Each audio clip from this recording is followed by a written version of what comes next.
Charles Marinakis, bonjour. Bonjour.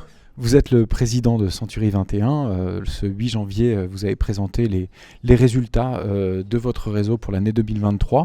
Quels sont les grands chiffres, les grands agrégats que vous retenez? Quels sont les faits marquants de 2023 pour vous?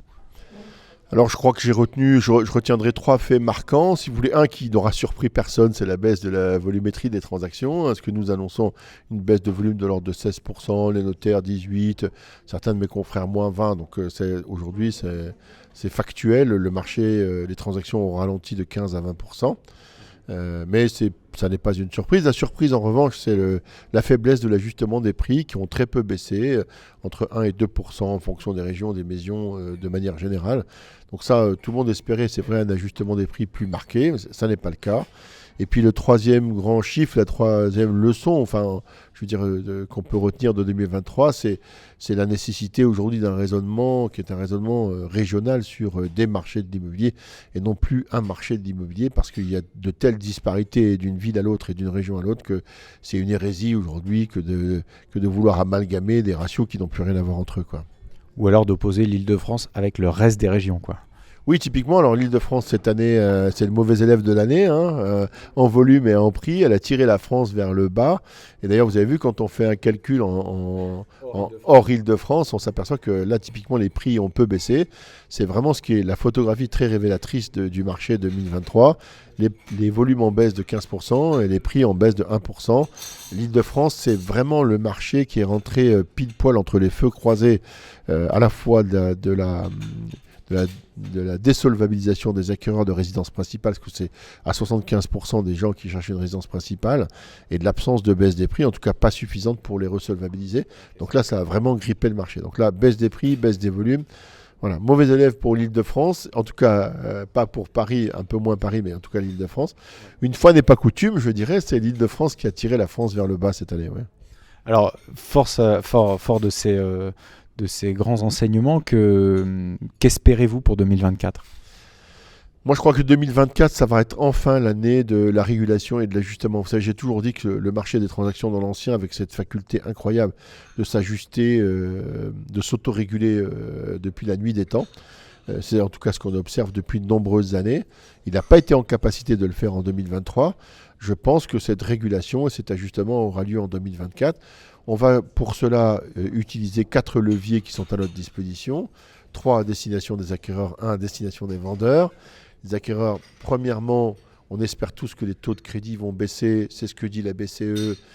Le fait qu'ils aient retrimestrialisé le taux d'usure nous laisse à penser que ça n'augmentera plus. Donc on espère que les taux vont rebaisser entre 3,25 et 3,75. Alors on ne sera pas 2 points de moins, mais on va gagner un peu de pouvoir d'achat avec ça. Ensuite, les Français sont capables de renoncer à quelques mètres carrés pour alléger leur budget d'acquisition. C'est ce qu'ils ont déjà fait en 2023 et je pense qu'ils seront encore capables de le faire en 2024. Et enfin, ils sont capables de puiser un petit peu dans les bas de laine pour aller chercher un petit peu plus d'apport personnel, un peu d'épargne, la leur ou celle de leur famille, de manière à augmenter un petit peu leur rapport personnel. Voilà, donc ces 3 leviers-là vont leur redonner un peu de pouvoir d'achat, entre 9 et 10%. Il en manque encore parce qu'ils ont été désolvabilisés à hauteur de 16%. Donc il reste entre 9 et 10% à aller chercher, entre 7 et 10% à aller chercher, aux alentours de 7%. Il faut aller les chercher chez les vendeurs. Là, les vendeurs vont avoir un petit bout de chemin à faire. Ça va être aussi, pour celles et ceux qui veulent vendre en tout cas, ils vont devoir ajuster leur prix dans ces proportions-là. Voilà. Mais ce n'est que justice, quelque part. D'accord, du coup c'est peut-être aussi le rôle du conseil immobilier là-dessus.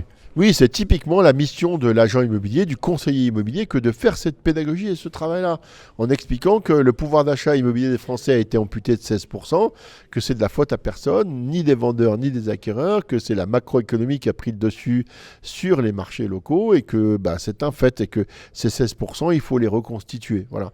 Et comment les reconstituer? Je viens de l'expliquer, un peu d'épargne, un peu moins de surface, des taux un petit peu plus bas et un vendeur qui fait l'effort. Vous savez, notre mission, puisque vous êtes d'un support immobilier, donc vous connaissez parfaitement bien la loi Hoguet qui nous impose de mettre les parties d'accord sur la chose et sur le prix. Ça, c'est le côté factuel et légal.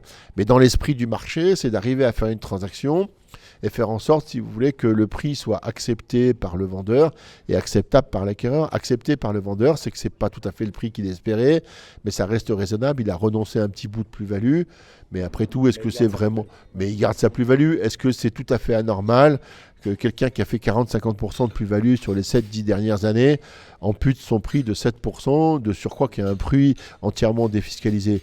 Non, c'est pas dramatique. Alors c'est sûr que c'est mieux de vendre plein pot, mais quand on veut vraiment vendre, il faut savoir s'ajuster. Et pareil pour l'acquéreur, il faut que ce soit un prix accepté par le vendeur et acceptable pour l'acquéreur. Acceptable, ça veut dire finançable, ça veut dire dans une surface qui quand même correspond à un lieu de vie qu'il a envie d'avoir, à son apport personnel et sa capacité d'endettement. Voilà. Charles Marinakis, merci pour votre témoignage. Merci à vous et c'est toujours un plaisir de répondre aux revues spécialisées dans l'immobilier en tout cas. Peut-être à bientôt sur BITV alors. À très bientôt.